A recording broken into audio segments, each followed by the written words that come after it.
Buenas noches, amigos del misterio. Esta noche no hablamos de llamadas perdidas.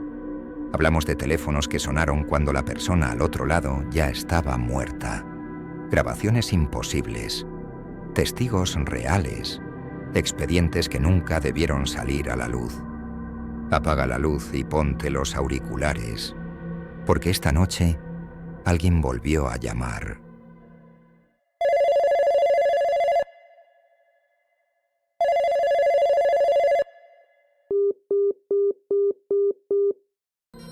Sí, sé que puede parecer imposible, que para alguno de ustedes esto no es más que imaginación. Sin embargo, hay casos, hay supuestas pruebas, hay algunos hechos que nos hacen pensar. ¿Y por qué no?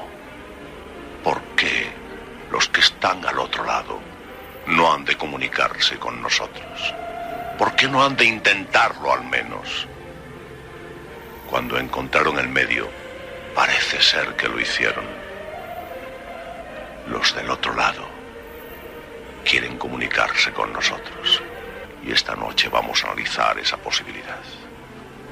Tal vez alguien en este momento, justamente en este momento, desde otro mundo, desde otra esfera, desde otro plano, esté intentando decirle algo. Cuando acabe el programa y haya escuchado lo que esta noche se va a narrar aquí, quédese en silencio y escuche, porque tal vez esta noche llegue hasta usted el mensaje de los tiempos. A muchos les habrá sobrecogido un escalofrío, el recuerdo. Antonio José Alés, en este micrófono, el de la cadena SER, programa Medianoche. Ha pasado mucho tiempo, pero las incógnitas siguen ahí, se mantienen como suspendidas en algún lugar remoto de la realidad. Aquella noche Antonio José Alés hablaba de algo que parece increíble. Sigue siendo increíble, increíble dentro de lo increíble. Nuestros temas ya son polémicos, en algunos casos incluso parecen sujetos con finísimos hilos, y en las fronteras de lo misterioso podíamos hablar de sucesos directamente imposibles, pero a veces lo imposible se convierte en auténtica verdad. El Kyrie del Requiem de Mozart, que suena a mi espalda, a la espalda de todos vosotros esta noche, fue compuesto por ese genio después de una serie de visiones. Mozart creyó que su propio padre le visitaba en forma de espectro. Creyó también que la sombra espigada que apareció bajo la cancela de su puerta en noche febril en la que compuso esta obra maestra de gran belleza y también un toque siniestro, un toque de angustia, una sintonía que en el fondo muestra la luz y la sombra y la partida que cada ser humano tiene que jugar al final de sus días. Contaba Mozart, decía en sus biógrafos, que él creía que la propia Parca, vestida con finos ropajes, con rostro hierático, vino a visitarle. La muerte al mismo tiempo, la dama oscura, le había dado la inspiración exacta. Y realmente desde los tiempos de Wolfgang Amadeus Mozart, el genio precoz, desde esos tiempos tan lejanos, el ser humano, realmente desde siempre, ha intentado establecer contacto con el otro lado. Nos iríamos al principio de nuestra crónica como especie. Primero quizá las aguas en las que el hombre se vio reflejado, después los espejos, los más complejos oráculos. Todo era un sistema de conexión con esa esfera que se ampliaba, que debe existir en algún lugar, que todos intuimos como certera, como auténtica, pero que nunca da pruebas claras, pruebas sólidas. Evidentemente, la tecnología fue el siguiente paso. Y dentro de ese paso, la democratización, por ejemplo, de las líneas telefónicas, trajeron nuevos misterios. Misterios que hoy yo creo ni los más avezados investigadores, ni los más crédulos, ni los más fanáticos de la existencia en el más allá, casi defienden. Es muy difícil. Y sin embargo nosotros, recientemente, nos hemos encontrado un puñado de casos. Solo son eso, casos. Y también hay que decir, son todo eso, casos. de personas que con una profunda fe en lo que viven, en lo que cuentan, nos trasladan su testimonio de vida y de muerte, porque a veces parece que a un lado y otro, como interlocutores de otro mundo, aparecen voces, mensajes que luego se cumplen como una profecía. Estos casos conectan directamente con lo que llamaríamos leyendas urbanas. Pero esta noche nos vamos a dar cuenta de cómo algunas leyendas urbanas más bien parecen verdades que se han ido transformando, disfrazando con diferentes ropajes a lo largo del tiempo, llamadas desde el más allá. Así decía Antonio José Alés. Hace 35 años, precisamente, se publicaban los primeros libros sobre este asunto. ¿Llamadas desde el más allá es posible? La pregunta es clara. Hoy, que hay más teléfonos en el mundo casi que seres humanos, habrá muchos casos. Pero ¿quién es el valiente? ¿Quién es el arrojado? ¿Quién es capaz de decir a las claras que al otro lado del auricular había algo que parecía que no pertenecía al mundo de los vivos? No es fácil, y sin embargo esta noche vamos a poder compartir ese milagro de valentía. Testigos, nombres y apellidos, casos nuevos, llamadas del más allá. ¿Será posible? En Milenio 3, en el mismo micrófono en el que hace 35 años Antonio José Alés sobrecogía con su voz inimitable a toda España prácticamente, hablando de cosas alucinantes, para muchos increíbles, pero no podían dejar de escuchar. Espero que pase lo mismo, salvando las distancias, claro. Jesús Muñoz, licenciado en Derecho. Un hombre cabal, un hombre joven, un hombre para nada pegado al mundo del misterio. Un hombre que, como pasa tantas veces, se cruza en la coordenada con el fenómeno insólito. Y a día de hoy tampoco sabe muy bien cómo explicarlo. Nada mejor que escucharle a él contando su vivencia para abrir el abanico de estas posibilidades tan extraordinarias. Porque hay que decirlo de antemano, es muy difícil creer que esto sea verdad. Es muy difícil incluso filosóficamente pensar que un ser que ya no está vivo puede descolgar un teléfono, pero ¿habrá que descolgar un teléfono para que alguien reciba un mensaje? Quizá eso sea un pensamiento absolutamente rudimentario. Y si hay un otro lado, y desde ese otro lado se pueden comunicar con nosotros, que yo no lo sé, pueden hacer que escuchemos cosas. ¿Será posible? Repito, incluso a través de la línea telefónica.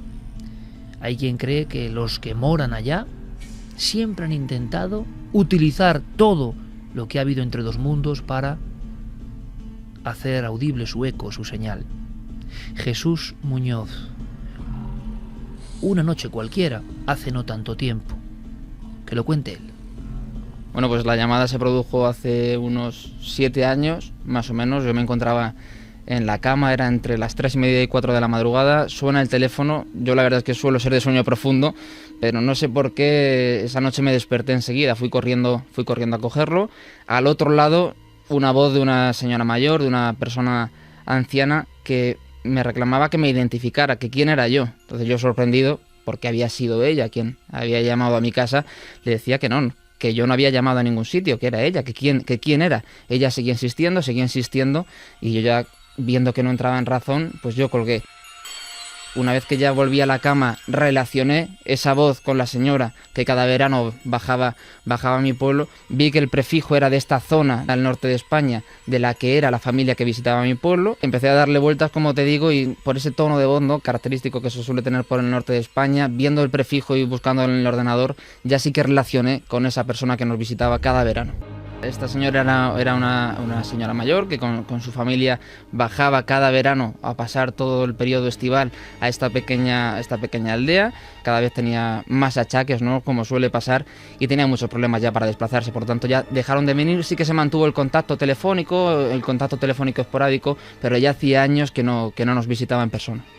A la mañana siguiente yo permanecía todavía durmiendo, por lo tanto mi madre, que no se había despertado con la llamada, no tenía constancia ninguna de lo que había pasado, no hubo oportunidad de que yo se lo contara, y ella sí que, por motivos de trabajo, pues cada mañana revisa el teléfono, hace llamadas, ve la lista de llamadas y vio la llamada de esta señora, y ella sí que inmediatamente, al ver el número, identificó el número. Ella lo que hace, evidentemente, se extraña y coge el teléfono y llama, dándole a rellamada, por lo tanto no hay lugar a equívoco de que se equivocara al marcar. Se le descuelga el teléfono y de nuevo la misma historia, ¿no? Diga quién es, y no atendía razones ni explicaba nada más. Por lo tanto ya mi madre se extrañó todavía más y lo que hizo fue colgar y llamar al teléfono móvil de la hija, que para sorpresa de todos lo que hizo fue comunicarle que esta señora mayor había fallecido la noche anterior. 1:42.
Es eso, ¿no? Él nunca ha mostrado interés especial por el misterio, salvo que somos amigos y bueno, pues yo le he contado algunas cosas, ¿no? Y por eso me ha hecho conocedor de esta historia. Su conclusión, lo que nos contaba en la redacción hace unos minutos prácticamente, es que, bueno, esto es lo que a él le ocurrió, es lo que le ocurrió a su madre, pero fíjate, incluso a él mismo le extrañan ciertas cosas, como por ejemplo que esta mujer llamara a ellos como si fuera a darles un mensaje, porque bueno, tenían una relación, pero hacía años que no se veían personalmente, no tenían una relación muy directa porque ni siquiera vivían en la misma ciudad. Es decir, les chocaba que esta mujer, si hubiera querido dar un último mensaje, hubiera elegido a ellos para hacerlo. Y había una segunda cosa que les chocaba también dentro de toda esta historia, y es que esta mujer estaba muy anciana, estaba muy mayor y estaba tan impedida que era incapaz de llamar por sí sola. Cada vez que querían que llamara algún familiar, pues su hija o alguien que estuviera con ella tenía que marcar el teléfono. Por tanto, lo que es doblemente extraño es que ella hacía muchos años que no podía marcar las teclas del propio teléfono. Un elemento más que se repetirá en los casos porque evidentemente a raíz de estas novedades o de haber sido conocedores el equipo de Milenio 3 de una serie de más coincidencias, como suele pasar en el mundo del misterio, ya me entendéis, ¿no? Se conjuntan varios sucesos sin ninguna conexión entre ellos, pero que coinciden en la franja del tiempo, los investigamos y nos autoobligamos, para ofreceroslo a todos vosotros, a investigar un poco en este mundo, como digo, tan al límite incluso de los temas límites. Están en la frontera, ¿no? En la frontera de lo increíble. Pero ¿qué mensaje habrá aquí? Es muy curioso porque coincide, Javier, con algunos de los estudios que hay, hablaremos a lo largo de esta noche de dossier, sobre el tono y la frialdad de estas llamadas, sea lo que sean, se manifiestan en los breves minutos en los cuales el interlocutor cree que está hablando con alguien que no se entera muy bien, que está enfermo posiblemente, que no muestra emociones, y estas claves se dan una tras otra en el caso de Jesús Muñoz. Completamente, y no solo en el de Jesús, sino en otro que escucharemos más adelante. Yo me he quedado un poco helado, yo a él lo conozco, como decía, desde hace mucho, y esto ha sido una serie de sincronicidades. Yo conocía el testimonio de Jesús a raíz de este verano. Posteriormente, a Milenio 3 nos ha llegado otro caso que contaremos, y después, analizando el tema, y gracias a Diego Marañón, que nos decía que en la revista número 50 de Mundo Desconocido aparecía información de este tipo, pues yo he acudido a la colección y ahí estaba, por ejemplo, un estudio de Scott Rogo en los años 80. Cuenta que él durante 2 años, junto a un compañero, investiga este tipo de historias, este tipo de testimonios de gente que dice haber contactado con personas fallecidas a través del teléfono, o mejor dicho, que ellos han contactado con estas personas, y hay unos detalles que se repiten como un patrón constante que una y otra vez aparece en este tipo de casuística, y es uno de esos detalles que la persona, el supuesto fallecido, mantiene siempre una relación fría, habla muy poco, parece incluso que está perdido o desorientado, y esto es lo que nos cuenta Jesús. Esta mujer no parece aclararse, parece que no sabe ni siquiera quién ha llamado, pues ese detalle es uno de los que se repite una y otra vez en este tipo de casos. La llamada se recibe a altas horas de la noche y el parte de defunción habla de una muerte mucho más temprana. Sí, además es un paro cardíaco, es decir, que no había posibilidad de que ella estuviera agonizando e intentara llamar en esos últimos momentos de su vida. Y no solo eso, sino que su madre, la madre de Jesús, cuando habla con esta mujer es por la mañana. Y la madre reconoce la voz de esa mujer a la que conocía. Efectivamente, la reconoce hasta tal punto de que llama a la hija de esta señora diciéndole qué le ocurre a tu madre, que está tan extraña, que está tan rara, que tiene un comportamiento tan raro. La reconoce hasta ese punto, y el propio Jesús, que había hablado con ella pero hacía muchos años, en ese momento en el que está en la cama después de haber recibido la llamada y está dándole vueltas al asunto, dice que efectivamente hay un momento en el que es consciente de que esa voz era la de la anciana que ellos habían conocido en el pueblo. Don Santiago Camacho, buenas noches. Buenas noches, Iker. Clara Tavoces, compañera, buenas noches. Muy buenas noches. Carmen, buenas noches. Hola, Iker, buenas madrugadas. Abrimos directamente líneas porque sería muy bonito escuchar otros valientes o tener algunos nuevos casos, lanzar el anzuelo, ayudadnos, aunque sabemos que estamos en los límites de la realidad, nunca mejor dicho, pero vamos a sorprendernos, como siempre, sin poseer ninguna verdad. Es más, cada vez más lejanos de cualquier verdad. Yo lo comentaba con Santi y con Clara entrando en la puerta del estudio. Veréis, esto es muy difícil de creer, estamos todos de acuerdo. Por eso yo creo que los investigadores ya casi ni se atreven a sacar estos temas. Por eso, al mismo tiempo, como un efecto boomerang, un testigo que le ha pasado esto es muy difícil que cuente. Se puede contar un ovni, ver una figura. Bueno, pues gracias a la labor que muchos hacemos, no solo nosotros, sino muchos otros colegas, programas, compañeros, va normalizándose, ¿no? No hace falta estar loco para ver una cosa extraña. Pero esto, es que estos son varios minutos, por lo menos segundos, hablando con algo que luego está muerto. ¿Cómo es posible? Así que quizá esta noche haya más valientes, quién sabe. Quizá esta noche haya más valientes y quizá esta noche reciban una llamada, aunque no creo, porque media España ha desconectado ya el fijo, o eso es lo que nos dicen a través de las redes sociales. Vamos a dar esas vías de contacto para que nos manden pues sus preguntas, sus dudas, y también, si lo tienen, esos casos en los que una llamada extraña se cuela, no solo en los teléfonos fijos, sino también ya en los móviles. Sí, sí.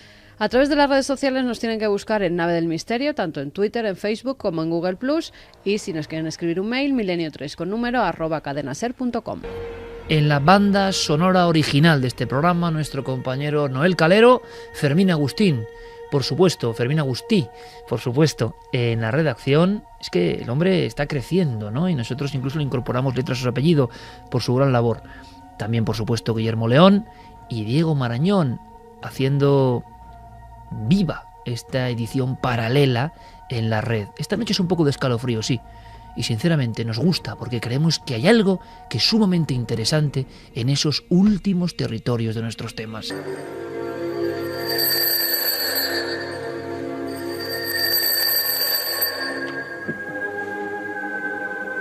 ¿Diga? Sí. Seré buena. Yo también te quiero. Buenas noches, abuela.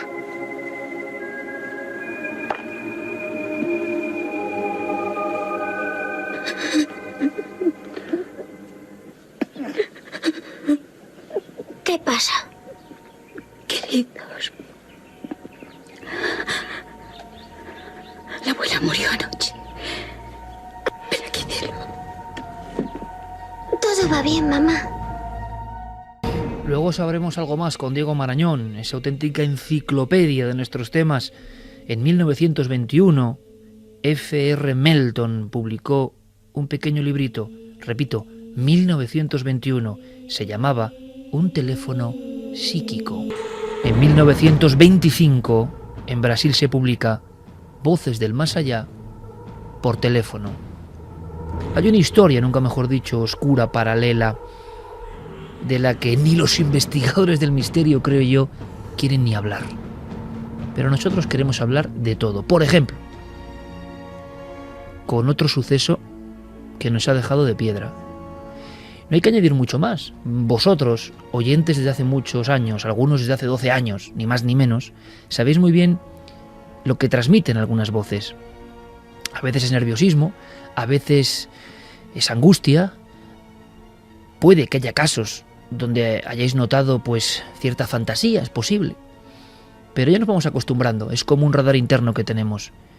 Y en ocasiones las voces tienen una rotundidad, una fuerza, un aplomo, que no quita un ápice de misterio al suceso. Es más, nos demuestra, nos fija la idea de que lo han vivido realmente.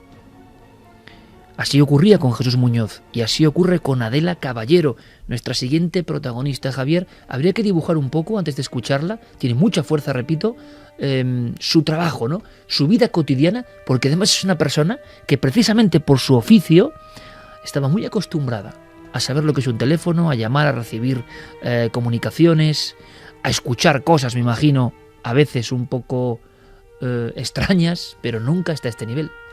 Sí, Adela está acostumbrada efectivamente a utilizar el teléfono porque es su herramienta de trabajo. Ella trabaja como operadora telefónica para una empresa de Internet, una famosa empresa de Internet, y ella lo que realiza cada día es coger el listín telefónico, eligen una zona del mapa donde van a implantar o van a intentar vender un producto y ella tiene que ir llamando a los clientes para venderles y explicarles cómo es el producto de esa empresa. Y llegamos a una llamada concreta que se produce. Pues hace unos 6 años aproximadamente, además también es en la zona norte de España donde ellos están llamando en esos días. Ella coge el teléfono después de varias llamadas a lo largo de ese día y hay una de ellas que se le queda extrañamente marcada. Bueno, imaginamos además un lugar, no estamos hablando de la casa de uno, que puede ser más impresionante, ¿no?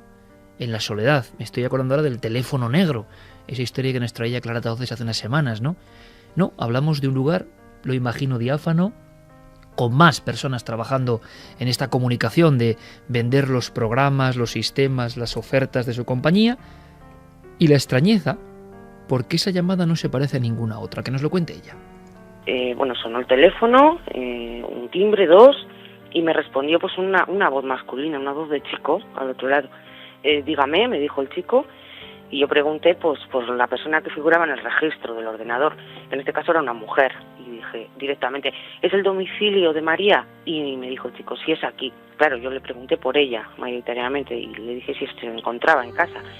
Y él me dijo, no, soy su hijo Rubén. Bueno, pues le informé, pasé a informarle, le expliqué que había un servicio muy novedoso de Internet. Sí que era una llamada un poco extraña. Fue extraño pues porque el chico, en ese caso concreto, siempre te hacen preguntas, te preguntan, y el chico estaba muy callado y tenía como, se le notaba que tenía ganas de colgar.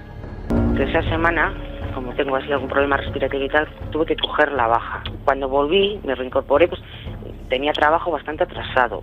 Entre eso y bueno, que había faltado una semana y demás, pues yo ya no me había olvidado de la llamada hasta que estaba haciendo pues un repaso en el ordenador.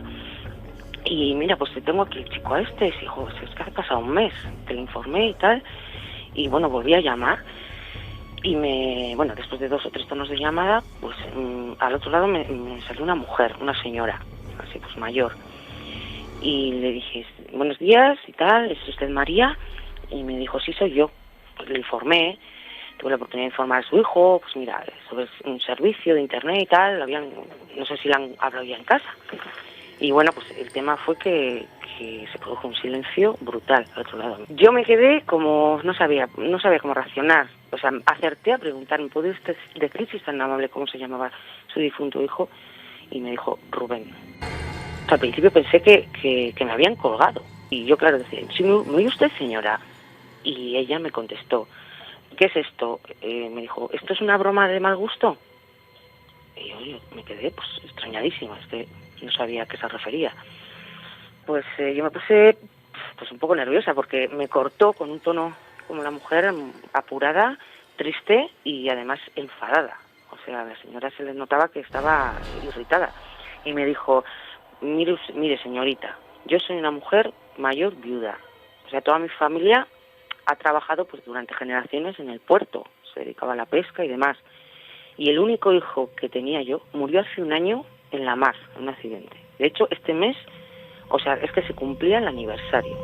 Me quedé impactadísima, estupefacta. Entonces, estaba muy nerviosa y acerté a darle a la buena mujer el pésame. Y sí que antes de colgar le pedí disculpas, bueno, que se habrá tratado de un error, pero sí lo que le pregunté a la señora, pues lo más delicadamente que podía, porque estaba pues atacada, porque no encontraba ninguna explicación. Si ese día me podía haber atendido al otro lado del teléfono, pues yo que sé, un nieto o un vecino, o había alguien en la casa, algún chico, y que no, y claro, fue tal su negativa y tal que yo no quise ya importunarla más y colgué. De hecho, yo cuando colgué aquel día el teléfono, mi compañera que estaba sentada enfrente en la oficina me vio que me quedé blanca. ¿Qué te pasa? No sé qué, digo, es que no me vais a creer. Y no sé, la señora era dulce, transmitía tal soledad que es que no sé, hasta fíjate que hasta pensé que el hijo se aseguraba de que alguien hablara con su madre o de, no sé, no le encontraba explicación. Clara Tauces ponía un gesto porque muchas veces en este programa, y creo que es una buena costumbre, no es que nos hagamos trampas entre nosotros, sino que algunos de los contenidos, bien que nos los reservamos unos a otros, precisamente para que en tiempo real, como está ocurriendo ahora, estoy seguro, amigos y amigas de Milenio en toda España y en todo el mundo, tengáis ese efecto. A mí también me lo hacen, ¿eh? Es decir, yo muchas veces, por ejemplo, lo que va a contar Santiago Camacho esta noche, pero será en la siguiente hora, tampoco sé muy bien. Sé algunas claves, pero no sé muy bien. Y eso es muy bonito, porque entre todos nos entusiasmamos y nos sorprendemos. Y después de tantos años que un equipo sea capaz de sorprenderse, pues no deja de ser interesante. Veía Clara con un rostro, es que se identificó el muchacho como Rubén. Sí, a mí es un caso que me parece impactante. En el fondo no es otra cosa de lo que estamos hablando esta noche, sino de transcomunicación. Solamente que estamos hablando a través del teléfono, un sistema que quizá es un paso anterior a lo que serían, por ejemplo, las grabaciones de transradio o las psicofonías, etcétera, pero en el fondo viene a ser un poco eso de lo que estamos hablando también. Santi, ¿de qué te parece? La verdad es que es impactante. Yo estaba pensando en muchas cosas cuando he escuchado los dos testimonios. Uno de ellos, que claro, hasta que no haya una grabación de esa llamada, ¿en qué momento podemos saber si eso se ha producido en el teléfono o en la mente de la persona que ha recibido la llamada? No, ahí está la pregunta clave. Sin quitarle en absoluto validez al fenómeno en sí, es decir, sin quitarle validez al suceso, que ya de por sí me parece fascinante. Y luego pensaba en hasta qué punto le hemos abierto una nueva puerta a lo desconocido. Fíjate, hasta que se inventó el teléfono, por la noche cerrabas la puerta de tu casa, cerrabas las ventanas, echabas las persianas y hasta la mañana siguiente, salvo que llegase alguien con un asunto realmente grave o realmente importante, estabas perfectamente aislado del mundo. Estabas seguro, estabas en tu caparazón. En el mundo del siglo XXI ese caparazón tiene un montón de fisuras por el que se nos van metiendo cosas. Se nos van metiendo inoportunos que nos venden cosas, se nos van metiendo llamadas de amigos, conocidos, desconocidos, gente que te pide, gente que te da, gente que no sé qué. ¿Y por qué no se te puede colar por una de esas resquicios, por una de esas múltiples rendijas que hemos abierto? Que los hemos abierto a través de nuestros ordenadores, a través del teléfono, a través de miles de medios. ¿Por qué no se puede colar precisamente la esencia de ese otro lado del que siempre hablamos? Fíjate, Santi, que yo creo que has dado una clave absolutamente básica, y esto es una pura intuición, ¿eh? Es totalmente subjetivo y por supuesto no tengo ninguna prueba, pero me da a mí que estas llamadas nunca se grabarían. Tengo esa impresión. Está ocurriendo algo entre la persona. A menos que sea que te dejen la llamada en un contestador, que ha pasado también. Sí, en algunos casos ha pasado, pero yo no sé la fiabilidad de esos casos, tampoco lo sé. Hay varios muy impresionantes, cierto. Pero, bueno, y quizá, no lo tenía pensado, pero quizá recordemos alguno, porque hay un par de historias de este tipo que son tremendas, cierto. Las escucharemos si queréis. Bueno, decirnos vosotros si queréis o no queréis, porque son dos grabaciones de verdad no aptas para cardíacos y sobre todo para muchas personas que ahora se incorporan y que son muy jóvenes. Pero a lo que voy es que a mí me da la sensación, igual me equivoco, que este fenómeno tiene que ver mucho con la mente del receptor. Está ocurriendo algo ahí que no sé si realmente es la línea telefónica y el mensaje de la persona difunta la que está viajando a través de la línea telefónica, sino que, bueno, el ruido que está ahí en el auricular del teléfono se está transformando en algo que se interpreta como eso. Bueno, lo que ocurre es que no se graba la voz, pero en el caso de Jesús sí que queda una prueba, digamos. En aquella época no eran los teléfonos móviles de ahora, eran los Domo, que estaban tan de moda, estos teléfonos que tenían una pequeña pantalla y te decían el número de teléfono desde donde te estaban llamando. Y eso sí que queda registrado en el teléfono, es decir, en la propia memoria del teléfono queda registrado el número con prefijo del norte de España, que es precisamente lo que permite a la madre de él llamar por teléfono y devolver la llamada. Es decir, que ahí sí que queda una huella, digamos, de esta comunicación. Mira, en el último testimonio que hemos escuchado daba una clave que yo creo que ni ella sabía. En todos los estudios que se han hecho de llamadas desde el más allá, la mayoría se producen o bien en una semana después de que la persona ha fallecido o bien en una fecha... Aniversario. Exactamente, en una fecha señalada. En este caso, al parecer, era un año desde que se había muerto el chico. En un accidente en el mar, por lo que parece, en una familia que trabajaba en el puerto. Suele haber varias características que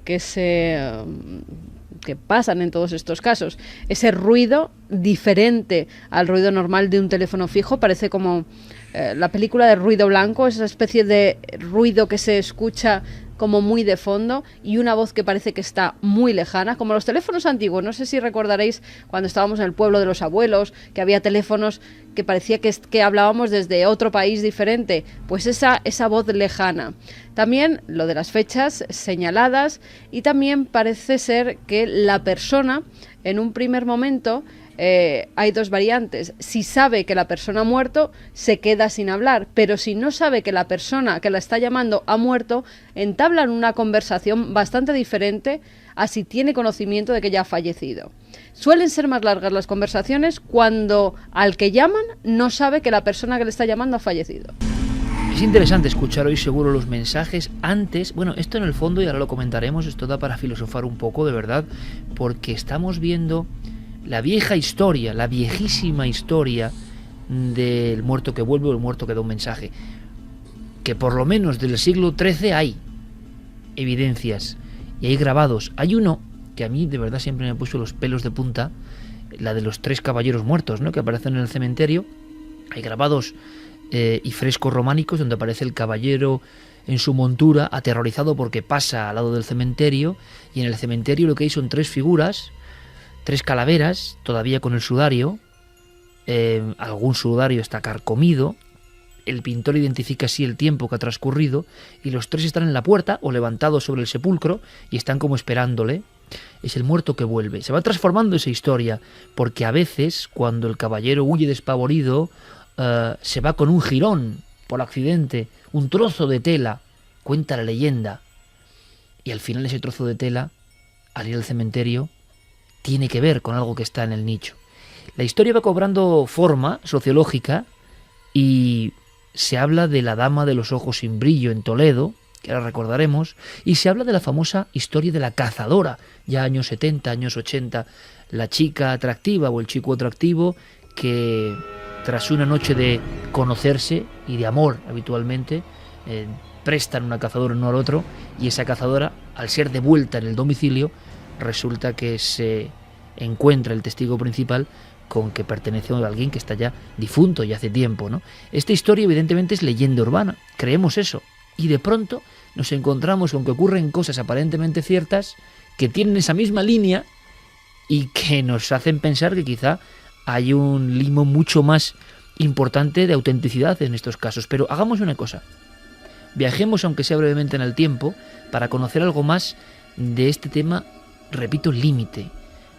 Algunos los llamaron a estos casos contactos telefónicos anómalos.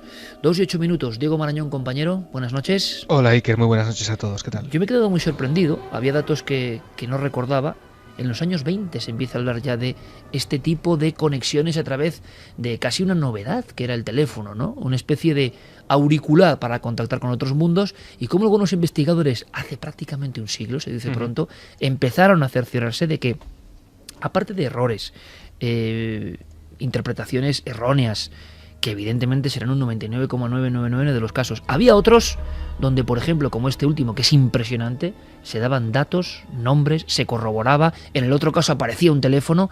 ¿Podríamos hacer una breve cronología de la investigación sobre este campo? Claro, lo que decías, lo que hace casi ya un siglo se llamaba contactos telefónicos anómalos, hoy en día se le ha dado un nombre bastante más sonoro, que es la necrotecnología. Todo empieza en 1921, aparentemente son los primeros registros de los que tenemos constancia, cuando un inventor inglés, como decías, F.R. Melton, publica un pequeño libro, es casi un folleto, no llega a ser ni siquiera un libro a la venta, sino un pequeño, un pequeño librito grapado, que se titula Un teléfono psíquico. Es una especie de manual de construcción en el que se dan detalles y diagramas de cómo podría ser este supuesto dispositivo para contactar con los seres del más allá.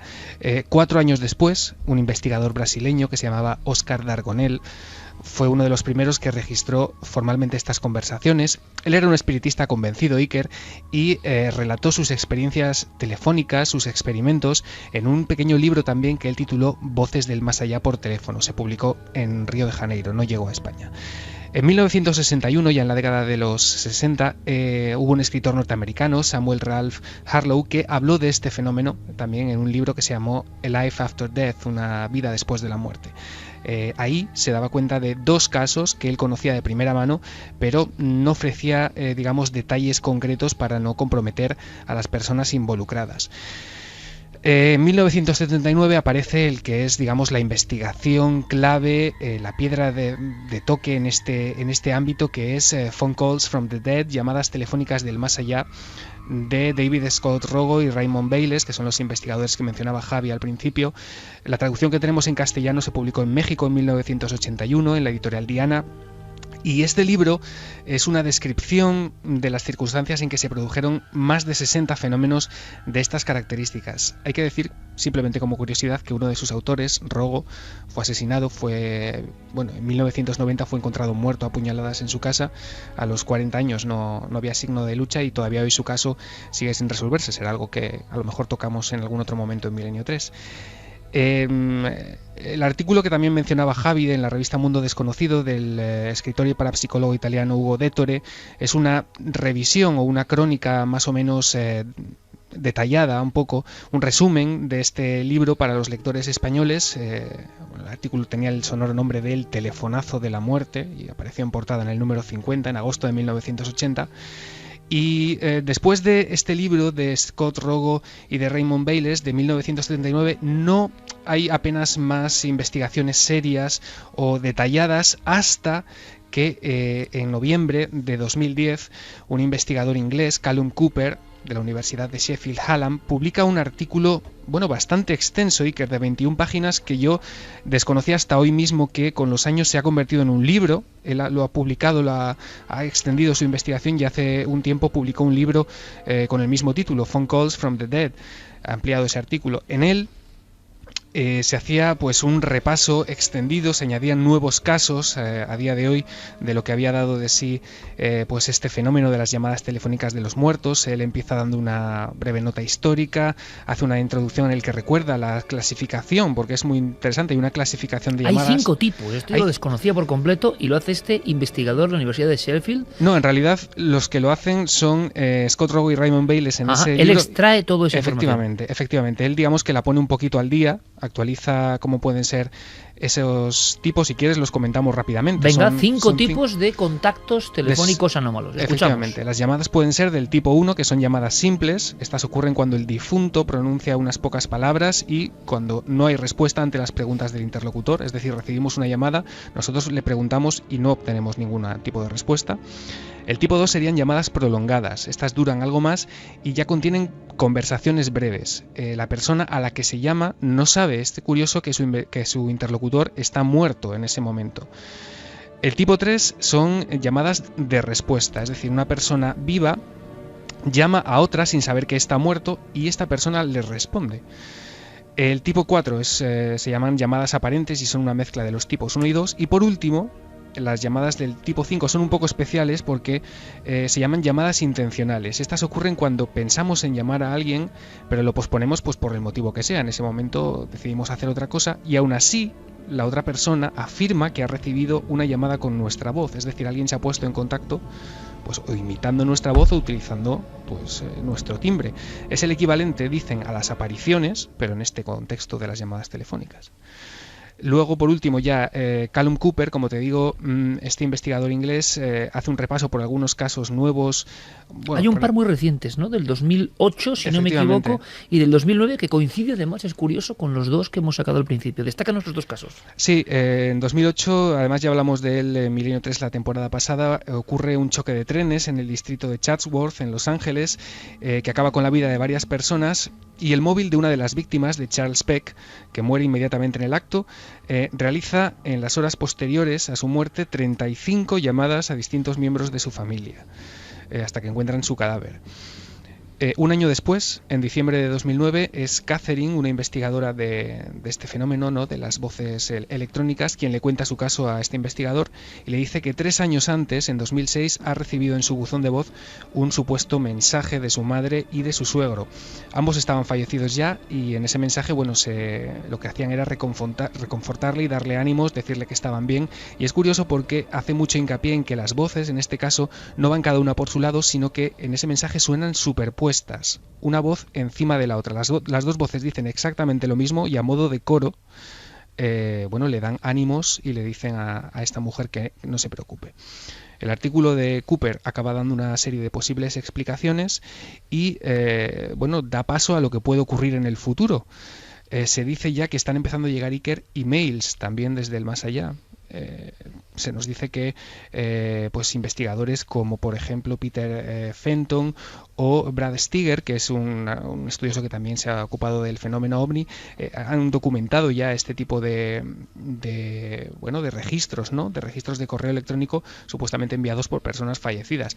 Y por último, Cooper concluye diciendo que estos fenómenos, de ser reales, serían una prueba de la supervivencia de la personalidad después de la muerte y que él profetiza que cuanto más avance la tecnología y los recursos humanos para comunicarnos a distancia, más gente afirmará estar recibiendo este tipo de mensajes. Diego, hasta dentro de un rato, amigo. Hasta ahora. ¿Qué dice nuestro público a las 2:16? Pues dicen algunos, la mayoría, que tienen mucho miedo. Bueno, es este tema principal. Es verdad que este tema da un poco de miedo, ¿no? No tendría por qué, porque en el fondo es muchas veces para decir estoy bien, ¿no? Ya, pero el primer impacto de alguien que se te ha muerto, un familiar, y que le escuches la voz. Sobre todo, ahora comentaremos algunas cosas de fondo, esa especie como de ausencia, ¿no? En los dos casos que hemos escuchado, la verdad es que no, tampoco ha sido un mensaje ni positivo ni negativo, es un mensaje como de estar ausente, de no conocer, ¿no?, de no saber con quién estás hablando. Vamos con los mensajes de los oyentes. Lorena Nogales dice: vivimos tan apegados a la tecnología que no es de extrañar que la usen para comunicarse con nosotros. SG dice: somos energía, ¿por qué no circular en las líneas de comunicación si viaja la voz, la música, incluso imágenes? Reyes: no es la primera vez que sucede algo extraño con la tecnología. También pasó con una madre, un bebé y un aparato. Sí, los aparatos vigila bebés. Deli Jiménez: también hay testimonios de comunicación vía ordenador y televisión. María José Pulido: hay testimonios de llamadas a desconocidos que han dado incluso sus datos de dirección. Luego estos conocían a la familia en el luto. Bubu Alberto: Raudive no llamó por teléfono a un compañero después de muerto. Sí. Lo pusisteis vosotros la temporada pasada. Raudive, uno de los pioneros, ¿no?, de la transcomunicación, o investigadores que empezaron a hablar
misterio es eso, cruce de líneas. Vamos a conocer una historia que pasa en Granada, en un ambiente sociocultural además muy concreto y que no tiene nada que ver con lo que hemos escuchado hasta ahora. Gente bastante humilde y que sin embargo esto llegó a los juzgados, es posible. Yo lo recuerdo de hace varios años de tocarlo como noticia, pero en una noche como hoy tiene que aparecer, aunque sea brevemente, esta historia. Pues nos remontamos a julio del año 2005, aparece en varios diarios una noticia de una familia que está muy asustada y ha pedido al juzgado exhumar el cuerpo de su madre o por lo menos abrir la tumba para extraer algo de esta. ¿Qué querían extraer? Un crucifijo. ¿Y por qué? Incluso llevan las grabaciones al juzgado. Porque, al parecer, su madre, una señora Filomena de 55 años que había muerto de un cáncer, estaba dándoles mensajes por teléfono en el que hacía mención a una cruz, como que le quitaran la cruz. Ven, ven, es lo que decía a las hijas que escuchan la voz de su difunta madre. Y entonces ellas se acuerdan de una cosa. Cuando fueron a enterrarla, y es costumbre además en muchas zonas de España, al introducir el ataúd lo que hacen los familiares es quitar el crucifijo que hay encima de la tapa del ataúd y lo guardan en sus casas posteriormente. En este caso no lo hicieron. Se lo dijeron a un familiar que por favor quitara el crucifijo, pero el enterrador tenía prisa, dijo que eso ya no se hacía, que ahora con pues los ataúdes nuevos que no hacía falta. Total, que la enterraron con el crucifijo en la tapa del ataúd. Ellas creen que por eso su madre no descansa tranquila y por eso quieren que quite el crucifijo de la tapa. Ellas nos lo contaban de esta forma, Iker. El ataúd que lleva encima es la que creemos que es, porque no lleva otra. Es que eso es lo que se siente más claro, que pide ven, Pili, la cruz, ven. Para mí está muy claro. En el mensaje pronunciaba de esta forma el mensaje. Decía, Pili, la cruz, Pili, toma aliento y dice, ven. Lo suelta así. Está muy claro, muy claro. Y yo presiento que es mi madre. Oigo la voz de ella. Ellas presentían que era su madre, creían fervientemente que pues era una llamada desde el más allá y por eso, con toda su buena intención, fueron al juzgado para pedir permiso. Claro, tú imagínate el juez cuando recibe a esta familia con unas grabaciones diciendo que su madre desde el más allá quiere pues que abran la tumba. El juez dice que eso no es competencia suya porque no sabe cómo actuar. Total, que al final no pudieron abrir la tumba, aunque estas llamadas fueron cogidas por las hijas en varias ocasiones. Me puse yo a hablar con ella y entonces le dije, mamá, si eres tú, di que sí, y si quieres que vayamos al cementerio, di que sí. Yo le dije las palabras porque le costaba trabajo hablar y entonces ella dijo sí, hasta sí. Sería uno de los casos paranormales, entre comillas, porque la familia creía de verdad que estaba hablando con la difunta madre, que han llegado a parar a un juzgado. Que conozcamos o ha sido por movimientos de objetos en los edificios, pero por una llamada telefónica de un posible familiar fallecido, nunca en la historia que yo haya conocido se ha llevado hasta un juzgado para esa exhumación. Mi madre no lleva ninguna cruz más, nada más que la cruz que tiene encima de la tapa. Una persona muy cristiana, ¿no? Era muy creyente. Muy creyente. Entonces resulta que nosotros, al enterrarla, una de mis tías dijo, no la enterréis con la cruz, ¿no? Y después en el fondo el enterrador le dijo, no pasa nada, no pasa nada. Hoy se entierran así y no pasa nada. ¿Hasta qué punto en la mentalidad de estas personas había quedado esa rémora de no hemos hecho, en el fondo no haber hecho lo que es costumbre y lo que siempre se ha hecho en su familia, que es quitar ese crucifijo de la tapa? Claro, este caso tiene el componente ese de la culpa, ¿no? En el fondo, de decir, no hemos hecho lo que teníamos que hacer, pero en los otros casos no había ese componente de culpa. Algo está ocurriendo en China, algo yo no sé si más propio de los asuntos de Santiago Camacho, si hay algún tipo de conspiración de fondo, o hay alguna maquiavélica operación, no sé si de marketing, de broma, de fake de internet o no, pero en China está causando sensación e incluso, mira, vamos a ver si recuperamos, Fermín, compañero, esa llamada. Habéis llamado un número en concreto, Javier. Sí, Cuéntame primero que habéis marcado un número, no sé bien por qué, ahora lo vas a contar. Si quieres te cuento un poco la historia. No, cuéntame que habéis llamado un número. Ajá. Sí, bueno, hemos llamado un número que hemos encontrado porque varios medios de comunicación hablan de una historia tremenda, varias personas que a altas horas de la madrugada reciben una llamada estremecedora y todos los teléfonos registran un número. Es ese número de teléfono al que hace también pocos minutos hemos llamado, Fermín y yo. Perfecto, y ahora conocemos la historia de fondo. Hay un número que surge en muchos teléfonos a la vez en China y que nadie sabe a qué se debe. Y salía esta voz. Sorry, this number is not in service at this time. Bueno, un mensaje que informaba en chino, después en inglés, que ese número, digamos, que no estaba operativo o no estaba en servicio. Pero ¿qué está ocurriendo? Ahora es cuando se cuenta la historia, que muchas personas recibían en su pantalla de móvil una llamada y que de fondo había la sensación, casi parece de película, yo no sé si habrá algo de marketing aquí de fondo o no, de aquello de última llamada, porque eran llantos de bebés, lamentos, alguien como agonizando y un montón de personas recibiendo. Hombre, si esto es marketing o hay algo de fondo, desde luego no sé hasta qué punto esto debe estar prohibido o no, porque puedes dar un susto de muerte. Bueno, el tema desde luego estaba causando auténticos escenas de terror y un fenómeno social, ¿no? Ha aparecido en los medios de comunicación chinos, sobre todo, y hablaba de que, sobre todo en los primeros meses de 2013, se interponen hasta cerca de 200 denuncias de personas que a eso de las 4 de la madrugada... 200 denuncias. 200 denuncias. O sea, no solo 200 testigos, sino 200 denuncias. 200 personas, además, que denuncian que esto está ocurriendo, cuentan que a esas horas de la madrugada reciben una llamada.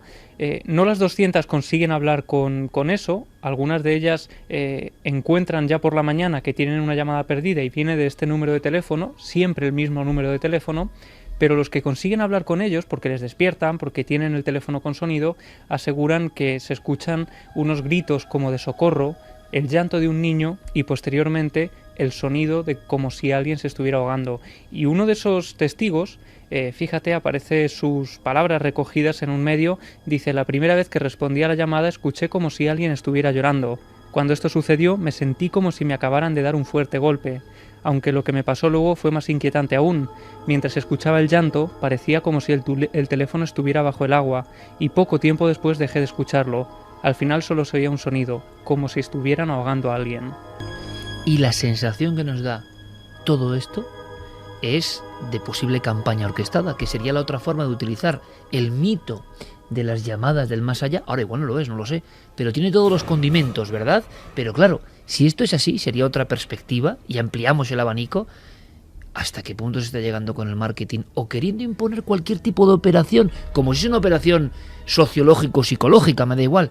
Pero ¿hasta qué punto el uso de las tecnologías, compañeros, puede provocar, en China, ojo, con unas creencias muy concretas, bueno, le puedes dar un infarto a alguien, Bueno, lo que ocurre es que los testigos, los que tenían además registrado ese teléfono y ese número de teléfono en su terminal, han acudido a la compañía china Unicom, que también se ha manifestado y ha hecho unas declaraciones públicas diciendo que ese número en concreto pertenece a las propias líneas de la empresa, a las de los trabajadores de la empresa, pero que son incapaces de localizar al trabajador que tiene ese número de teléfono. Entre otras cosas, porque dentro de la propia empresa ese teléfono no está agenciado a ningún trabajador. Y lo que ocurre, la teoría que ellos sugieren, es que podría haber algún gracioso que con un programa informático sería capaz de cambiar el número desde el que está llamando y, bueno, utilizar este teléfono siempre. Técnicamente puede hacerse. Es decir, cuando estabas hablando de una campaña de marketing, yo estaba pensando incluso en una simple gamberrada a escala industrial. Con los medios posibles de hoy. Sí, una persona con los conocimientos adecuados. Porque, Santi, permíteme, dar miedo por teléfono es uno de los grandes clásicos, ¿no? Dar miedo por teléfono. Si estábamos oyendo a Caroline hace un momento recibiendo la llamada en su teléfono de juguete, imagínate las ideas que puede dar eso a una persona que quiere gastar una broma. técnicamente un hacker podría sin ningún problema. De hecho, evidentemente los problemas derivados de tener el conocimiento para ello. De hecho, el que el teléfono pertenezca a la propia compañía telefónica y que no hayan podido determinar, quiere decir que la persona, suponiendo que sea una persona, yéndonos al fraude, que está utilizando esa línea, ha tenido buen cuidado de elegir una línea muerta, elegir una línea de la propia compañía telefónica que no pueda ser tarificable, etcétera, etcétera, más que nada para que no le cueste dinero, evidentemente. Y luego ya un programa de dialer, un programa de marcado automático a nivel industrial, prácticamente el mismo que se utiliza para el marketing, y una grabación más o menos inquietante, y tienes a media China al borde del terror. Interesante, porque conviven en el mismo espacio temporal, o sea, estos días, el descubrimiento de algunos casos muy sorprendentes, y nos quedan algunas porciones de misterio que os van a interesar seguro, con la posibilidad tecnológica de causar un miedo ancestral, ¿no? Porque en el fondo es como toda innovación, como el temor al tranvía casi, ¿no? Cuando llegó el teléfono era para hablar con otros, pero podían ocurrir extrañas bromas, mensajes, voces que no eran nada agradables. Y también, como en todo, parece que hay un porcentaje de auténtico misterio. Antes de pasar a la experiencia de una mujer que nos va a contar Clara, y que vamos a escucharla como estamos escuchando hoy todos los testimonios, casi de seguido, casi haciendo una crónica, ¿no? Y luego ahondaremos, porque ahora vamos con extrañas llamadas, extrañísimas, es como conjuntar ambos mundos, pero que parece que anuncian algo, o que la casualidad hace que se produzcan justo en cierto momento. Pero tenemos dos grabaciones, porque antes Carmen comentaba, y yo, sí, en este caso, en fin, pido no disculpas, pero son conocidas por parte de los investigadores, sin duda alguna, pero me estoy imaginando la cantidad, y lo sabemos, de gente que se incorpora, nuevas generaciones, al programa, y después lo que estamos contando son grabaciones que a mí me siguen impresionando. Yo no sé lo que es, pero me siguen impresionando. Lo lógico y racional es pensar que hay algún tipo de cruce de líneas, que tienen explicación, y casi es lo mejor y lo más sano para quedarse tranquilo. Porque, por otro lado, es absurdo, casi físicamente, racionalmente, que esto ocurra. Ahora, tienen algo, estas grabaciones, que nos conectan directamente con esos miedos ancestrales que todos tenemos a la llamada del extraño, a la llamada de lo inesperado. Son dos casos los que hemos seleccionado.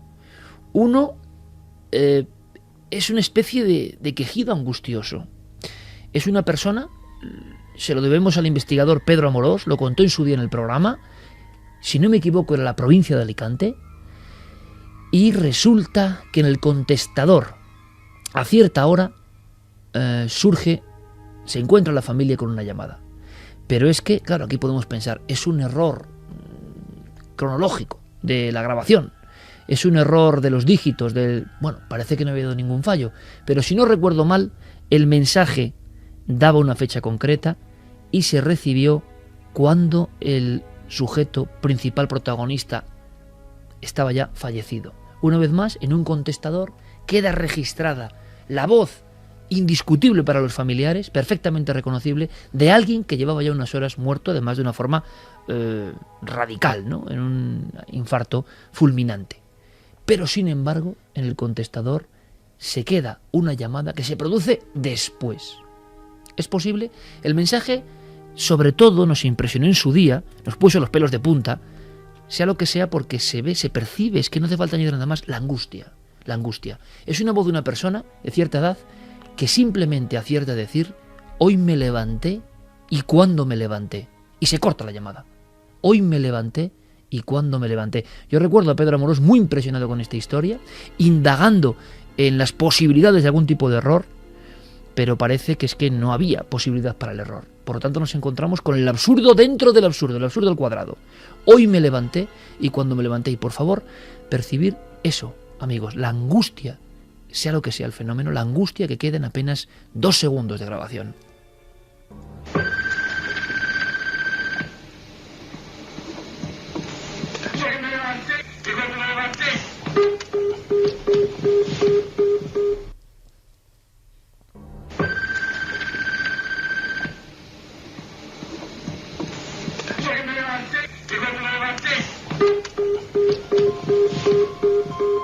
Posiblemente nunca lleguemos a saber qué ocurre. Si realmente ese hombre, aún con vida, pudo hacer una última llamada, y esa angustia es la angustia de alguien real, que está a punto de recibir el susto, ¿no?, tremendo de un infarto. Pero todas las comprobaciones parece que daban por imposible esta posibilidad. Por otro lado, hay otra grabación todavía mucho más dramática en su contenido. Es una grabación que alguien identifica como la voz de su propia madre difunta hace muchos años, pero que tenía una relación de absoluto odio con la persona que recibe en el teléfono esta comunicación. Claro, lo que dice directamente es Furcia, varias veces, Furcia. Es uno de los clásicos del misterio y que yo sepa, desde luego merecería una reinvestigación profunda, ¿no? A lo que vamos es a lo que a nosotros nos sugiere todo esto. ¿Errores o algo más? Escuchad una llamada ya con más de 2 décadas y 3 de antigüedad y que dice este insulto, ¿no? Desde luego, si es otra cosa y no es paranormal, está muy logrado, ¿eh? Y la persona que lo recibió no me extraña que tenga un auténtico shock. Imaginaos recibir en los viejos contestadores este mensaje.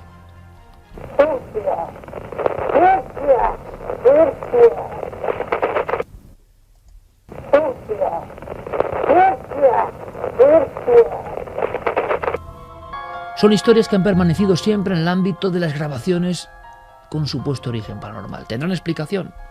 Seguramente. Pero estamos ahondando y profundizando en un ámbito muy desconocido. Las llamadas darían para mucho, ¿verdad? No solo son llamadas donde se representa la voz o aparece, o quién sabe, de supuestas personas que ya no están en el mundo de los vivos, sino que hay curiosísimas profecías. Y Clara, haciendo una labor especial del archivo y la investigación muy reciente, nos trae una historia que de verdad es muy sugerente, pero también es angustiosa. Todo lo que viene del mundo del teléfono y las comunicaciones parece especialmente angustioso, Clara. ¿Podemos dar paso a este testimonio contando que es una persona además que se dedica al mundo del libro, de la comunicación, una gran profesional? Pero es que en este caso hay una diferencia, es que hay 3 llamadas. Sí, esto es lo más curioso, es decir, si escuchamos, son 3 cortes, si escuchamos los cortes por separado, o alguien nos cuenta esto por separado, diríamos, bueno, casualidad. Pero cuando estas casualidades suceden en el tiempo y siempre que ha ocurrido esto ha desencadenado un suceso luctuoso, en este caso hablamos de 3 llamadas, 3 muertes. Pero es que encima son una familia. Exacto. Que esto es lo que me deja ya, o sea, es diferente época, diferente tiempo, y las víctimas, lo que nos van a contar, y luego, claro, nos aclarará más cosas, es que son una familia que prácticamente desaparece a golpe de llamada. Entonces, yo creo que lo mejor es escuchar a Ana de Valencia, que nos lo cuenta ella tal como fue. Pues mira, la primera vez fue hace más o menos 14 años. Suena el teléfono fijo, nosotros estábamos ya en la cama, mi marido y yo, y me levanté yo a cogerlo. Y no contestaba nadie. La impresión que me daba a mí, seguramente por la hora, después de un ratito de silencio, es que se reía alguien. Y claro, eso me mosqueó y dije, ala, que se vayan a donde te imaginas. Les colgué el teléfono, a quien fuera, y me fui a la cama. Y poco después, vuelve a sonar el teléfono y entonces ya se levantó mi marido. Y ya no era una llamada ni de risas ni de nada, era mi suegra que le estaba diciendo a mi marido que se había muerto su padre. La segunda vez, ya habían pasado unos años, vivía en otra casa y ya no fue con el fijo. Me sonaba el teléfono móvil. Lo cogí, vi que era mi hermana, descuelgo y el caso es que yo la oía, iba hablando y la impresión que me daba era que estaba caminando y hablando con alguien. Y digo, ya está, esto es una de esas llamadas que se hacen solas con el móvil, que se aprieta un botoncito y llaman. Hacen llamada al último sitio que has llamado, es lo que pensé yo. Estuve gritando el nombre de mi hermana y al ver que no contestaba, pues al final colgué. Y no sé si fue ese mismo día o al siguiente, me vuelve a sonar el móvil, pero para cuando llego ya se había cortado. Pero sí estaba registrado el nombre de la persona que me había llamado. Así que le llamé, pero el móvil estaba apagado. Entonces, más tarde me llamó esa persona y me dijo, ¿qué quieres? Y digo, no, ¿qué quieres tú? Uy, pero tú no me has llamado. Total, que al final le dije, no, a ver, yo tenía una llamada tuya a esta hora. Y me dijo, eso es imposible, porque a esta hora yo estaba en unas conferencias y el móvil lo tenía totalmente apagado. Y entonces ya me quedé así un poco parada, digo, uy, 2 llamadas tan seguidas y tan raras, y siempre pasa algo. Efectivamente, esa semana se muere el suegro de mi hermana, la misma a la que había estado escuchando por el móvil. Estaba sentada frente al ordenador, tenía mi móvil a la izquierda en la mesa y mi marido estaba detrás viendo la tele y empieza a sonarle el móvil y de repente le oigo que me pregunta, ¿para qué me llamas? Y me giro y digo, ¿cómo que para qué te llamo? Y le señalo mi móvil porque lo tenía al lado y se lo enseñé y él no tuvo la picardía de descolgar y preguntar a ver quién era, directamente colgó. Entonces me quedé un poco con la curiosidad de saber si habría algo, a qué venía el fallo, ¿no? Porque todos los fallos los entiendo como naturales, pero quizás como señales, porque da la casualidad que también en esa misma semana, cuando me pasó esto, se murió es que esto es toda la familia, la suegra de mi hermana, la misma, o sea, primero el suegro, luego la suegra, y finalmente esa semana ha pasado que se ha muerto mi excuñado. Las 3 personas que integran una familia. Sí, lo curioso efectivamente es que hay como unas, vamos a decir, consecuencias de esas llamadas que aparentemente parecen absurdas, porque ¿qué más absurdo es que estén 2 personas en una misma habitación y reciba una llamada de su propia mujer cuando tiene el teléfono delante y él no está en uso? Es decir, esto pues... ¿Qué significa esto entonces? ¿De qué estamos hablando? De señales, quizá. ¿Y señales de qué? Pues esto es...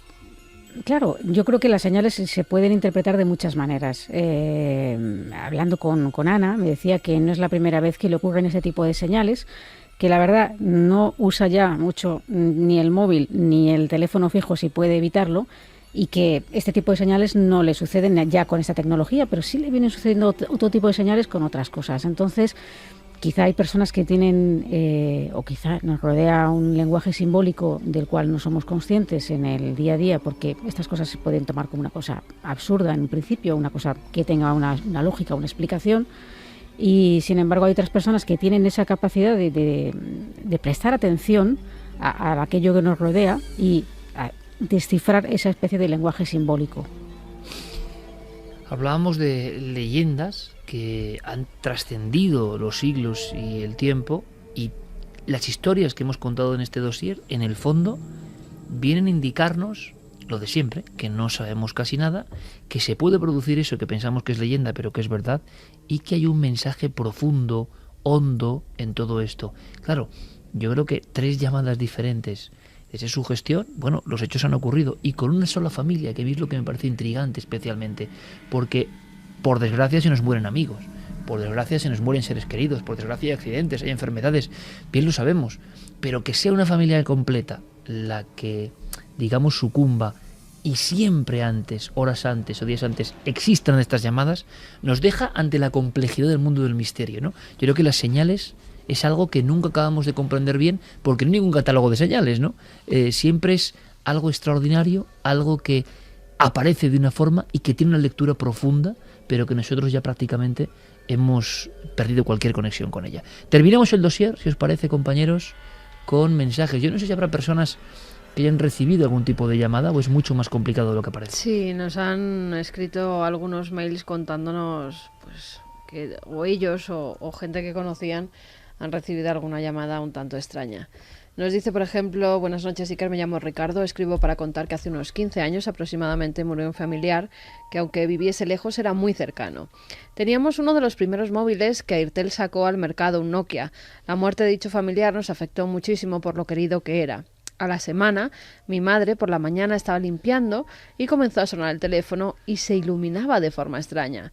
Mi madre no podía descolgarlo, el teléfono no respondía y no mostraba información por pantalla. Dejó de sonar y ahí quedó. Al rato saltó un mensaje de voz en el móvil. Mi madre lo escuchó y fue corriendo al trabajo de mi padre, que es una empresa familiar. Le contó lo sucedido a mi padre y le puso para que oyese el mensaje.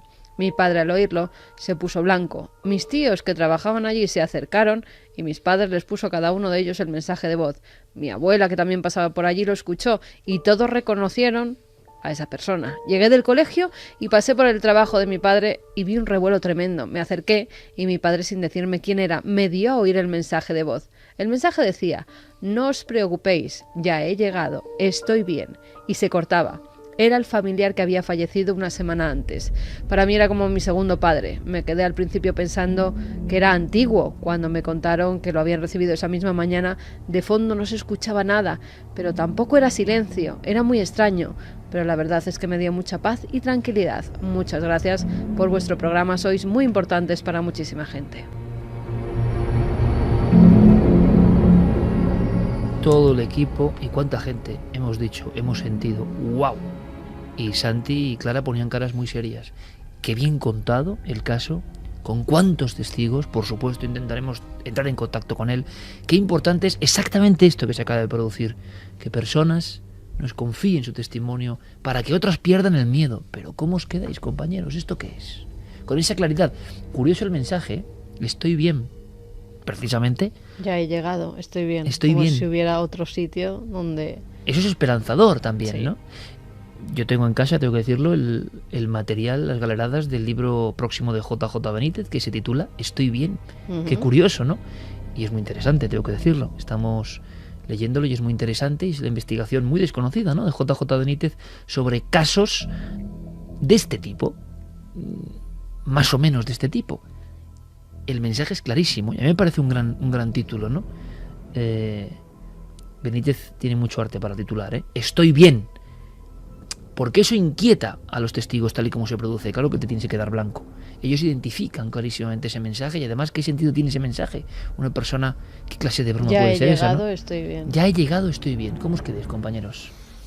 Es que aquí estamos hablando de unos mensajes muy particulares que son los que tienen, digamos, un vehículo tecnológico, que pueden ser una gran minoría. Pero si hiciésemos, y yo creo que si hiciésemos, aunque fuera aquí, entre nosotros, una encuesta sobre cómo se han despedido de ti tus seres queridos, cómo te han hecho llegar el mensaje de que están bien, de que han llegado bien al otro lado, a través de diversos medios, a través de sueños, a través de casualidades, a través de imágenes o de sucesos que pasan en tu vida en esos días posteriores, nos encontraríamos con una abrumadora mayoría de nuestros oyentes, y vamos, pongo la mano en el fuego a que eso sería así. Es decir, no muchos, no, la mayoría, y diría que hasta el 80%. Sí, señor. La hipótesis racional más compartida es que eso son casualidades, ¿no? O que eso es sugestión de la propia persona, que está ante el trauma evidente de la muerte y que, claro, interpreta todo en esa sinfonía, ¿no? Pero... Una cosa es el trauma y otra cosa que oigas cómo suena un teléfono, que cojas el teléfono y que escuches la voz de familiar y que a veces la grabes. De Adela, de la teleoperadora, que no tiene ningún vínculo con esa familia, porque habría de tener alguna clase de mensaje si realmente no tiene nada que ver con ellos, y recibir hasta el nombre de la persona que ha fallecido. Lo sorprendente también es que, aunque es un fenómeno efectivamente poco habitual, que no ocurre a menudo, con los que estos testimonios desde luego son difíciles de encontrar, de repente el libro de Scott Dogo, de 2 años de investigación, aporta esos 5 tipos de llamadas, y cuando empezamos a escuchar los casos descubrimos que se van amoldando perfectamente a esa tipología, ¿no? Igual que los encuentros con los ovnis, por ejemplo, que hay de varios tipos, aquí cuadran a la perfección. Cuando los estaba enumerando Diego, por ejemplo, la de Jesús iba perfectamente ligada a la de tipología 1, ¿no? Libros hechos en el año 79, repetimos, es decir, como si los investigadores, bueno, pues imagino que recibiendo, si tú haces un libro, si cuentas un caso de estos, imagínate, y si haces un libro de esto, imagínate, y sin embargo, parece que hilaban fino. Sí, es decir, totalmente. que las llamadas se acoplan, ¿no?, a una especie de esquema. ¿Cuándo ocurre eso? Pues como pasa con el doctor Gaona con las ECM, o cuando alguien se mete a deber de investigar, se cumplen ciertos patrones, ¿no?, que para el común de los mortales son completamente desconocidos. Porque claro, nadie se ha puesto, son casos espontáneos. Si uno se pone en la documentación, la investigación, imagino que como en todo, empieza a encontrar la extraña columna vertebral del misterio, la lógica dentro de la gran ilógica, ¿no? Hay algo que parece que disecciona los comportamientos y los misterios y que están ahí. Sí, totalmente, y además es que están constantemente, son patrones que se repiten una y otra vez, por lo que estamos viendo. Vamos a hacer una decían, cosa. Hay más testimonios. ¿Hay más? Sí, nos decía Lucía, que antes le hemos pedido que nos escribiera por mail, nos mandaba un Twitter que ya conocía un caso, bien, pues nos lo ha escrito. Nos decía que en 2006 estaba en casa de una amiga mía y su madre llegó blanca. Nos contó que acababa de enterarse que su casero había muerto el mes pasado y que ya justo la semana anterior le llamó y estuvo hablando con él, como siempre, por el tema del alquiler del piso. Ella me contó que le llamó al móvil y que de fondo se escuchaban, como otras veces, a la familia hablando en la casa. Esta familia, amiga de la nuestra, es de aquí, son de Málaga, nos da incluso el barrio por si nos queremos poner en contacto con ella.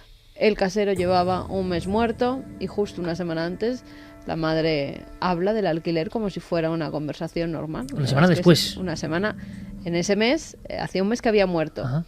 Y una semana antes de que ella estuviera en casa de la amiga, decía la madre que había llamado y que ya había hablado con esa persona, que luego se enteró que estaba fallecida. Y luego los sonidos de fondo, ¿no? Que siempre se percibe algo que convierte en anómala la situación, ¿no? También nos escribía Mario, dice: una persona muy cercana a mí, la primera persona que me tuvo en sus brazos después de mi madre al nacer, le pasó algo muy parecido. Al poco tiempo de morir su padre, su teléfono móvil empezó a sonar y en la pantalla parecía que quien le llamaba era su padre desde su móvil. Ella fue a buscar el teléfono del padre, que tenía guardado, y estaba apagado. De hecho, estaba sin la batería puesta. Se seguían sucediendo las llamadas y ella, muy nerviosa, quitó la batería de su móvil y cogió un martillo para destrozar prácticamente el teléfono. Para su sorpresa, minutos después recibió más llamadas a su móvil, incluso se le iluminaba la pantalla con el número de nuevo, que era el de su padre. Nunca se atrevió a descolgar.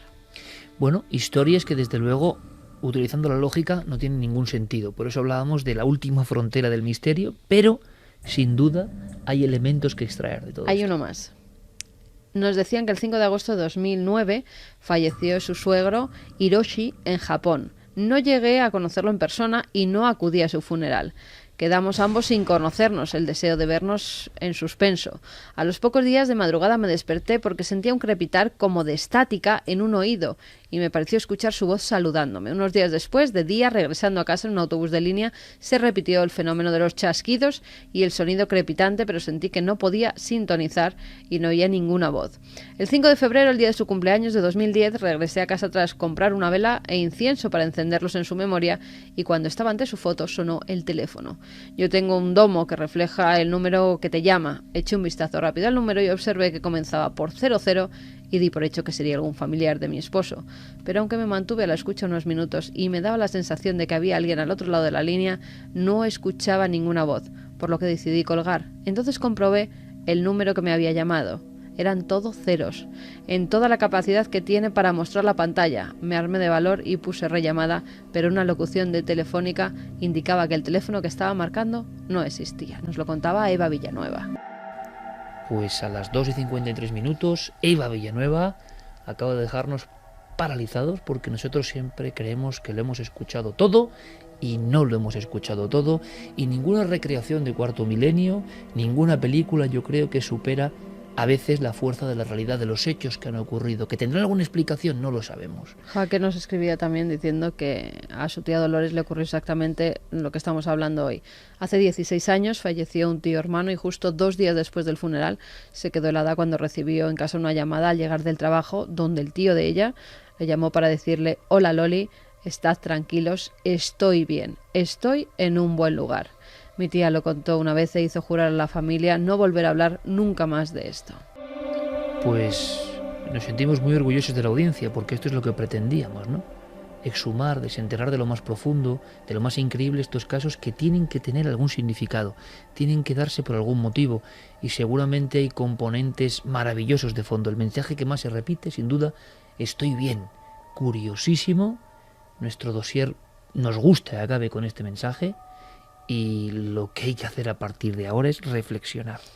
Como vamos a reflexionar nosotros precisamente mañana, nos metemos en camisa de 11 varas, 23F, pero ojo, yo quiero que lo tengáis muy claro, amigos, no es un programa solo del 23F, el 23F es una parte, tan solo una parte, porque la idea es contar la otra historia de nuestra historia, pero se han cumplido, o se cumplen mañana, 33 años de aquel acontecimiento, el golpe de Estado en nuestro país. Desde ese golpe de Estado nosotros viajaremos a otros muchos misterios. Mañana más que nunca esperamos vuestra confianza y vuestro apoyo. Lo que he pensado siempre es que hubo un 23F palpable y con personajes reconocidos y otros que actuaron en la sombra, que no se ha sabido y que han seguido su vida como si nada. Es bastante difícil contar la pura verdad en este país. Nadie pregunta porque todo es oscuro y todo es secreto. Entonces el 23F es un acontecimiento más que nunca se quedará aclarado realmente. Es francamente extraño todo el tiempo transcurrido entre la producción del golpe y la aparición del rey en televisión de una manera pública y terminante. La gente que quiere implicar al rey simplemente es porque está en los extremos, en las antípodas de la democracia. La sociedad cada vez se hace más luz sobre lo que sucedió el 23F de 1981, pero desde luego no se ha contado de ninguna manera lo que pasaba y todas las interioridades de lo que allí sucedió. La verdad correcta, políticamente correcta u oficialmente sigue en una lectura del 23 de febrero que para nada se corresponde con la realidad de aquellos hechos. Esto es solo un previo, escuchándolo, madre mía, me da hasta miedo emitir el programa, sinceramente, pero ahí están periodistas de la talla de Antonio Casado, Jesús Cacho, Javier Nart, ahí está Mariano Revilla, nuestro querido y eterno jefe para nosotros, tantos años en esta casa, y que en esta casa se jugó el pellejo, mañana lo descubriréis, pero se jugó un tiro de verdad por emitir el sonido del 23F, y tuvo que ser como no la cadena SER. Hizo un truco que le pudo costar la vida a Mariano Revilla, y mañana nos lo cuenta. Pero también hay todo tipo de especialistas de los servicios de inteligencia, jefes de los cuerpos de élite, de la OME y de la Guardia Civil, y van a hablar de lo que ellos saben. Pero Santi, sería un error pensar que solo vamos a hablar del 23F. Repito, hay mucho material, es un esfuerzo tremendo en tiempo récord, hay unas recreaciones increíbles y es un viaje para conocer la cara B de nuestra historia, en un solo programa. Claro, porque muchas veces hemos hablado de quién mató a Kennedy, quién tumbó las Torres Gemelas, hemos centrado nuestra atención en conspiraciones o en historias poco claras de Estados Unidos y de otros países, pero ¿por qué no miramos un poquito más cerca? ¿Por qué no levantamos un poco la alfombra de nuestra historia y vemos el polvo que hay debajo, que alguien ha barrido para que no se vea?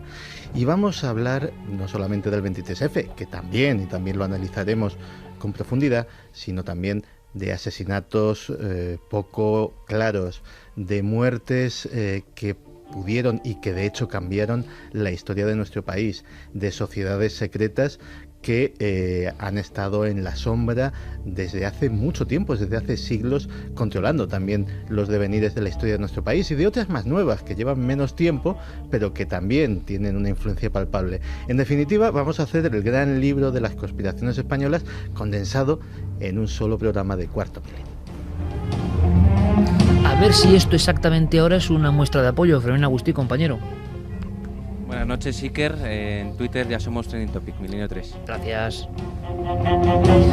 Pues a ver si lo somos mañana, porque tenemos primero competencia con maravillosos programas. Estoy seguro que van a hacer una buena obra de divulgación y seguro que muchos dicen, hombre, no hables de eso. Pues sí, seguro que es una noche para ver muchos programas, grabar otros y por favor, si podéis ver Cuarto Milenio, mejor que mejor. Pero, por ejemplo, la muerte del duque de Cádiz, yo creo que nos vamos a sobrecoger mañana, Carmen, nos vamos a sobrecoger. Pues sí, porque... Cuéntame sobre una cosa que es increíble. Dime. Murió, no decapitado, algunos dijeron guillotinado, no es así, el duque de Cádiz. Vamos a hablar de conspiraciones contra la monarquía, pero ¿es verdad que la persona que tenía ese cable en la mano que prácticamente decapitó al primo del rey desapareció como si fuera un fantasma? Totalmente, se lo tragó la tierra, no se volvió a saber nunca más de él. Es más, nunca ha hablado ni ha testificado en ningún sitio. Asesinatos de presidentes, 5 presidentes españoles y detrás logias, sociedades secretas, la masonería y el poder de las sociedades secretas hoy. ¿Cuál es? Debates, investigación y bueno, como ha contado Santi, el dossier B, la otra cara de nuestra historia. Mañana en Cuarto Milenio os esperamos a las 10:30, y creo que va a ser muy sorprendente. Yo creo que vamos a aprender cosas, que es lo importante. Nos vamos a sorprender y quizá nos vamos a alarmar, pero ya nos hemos lanzado, así que, bueno, ahora todas las noticias con nuestros compañeros, como siempre en la SER, y después continuamos con un montón de cosas en Milenio 3.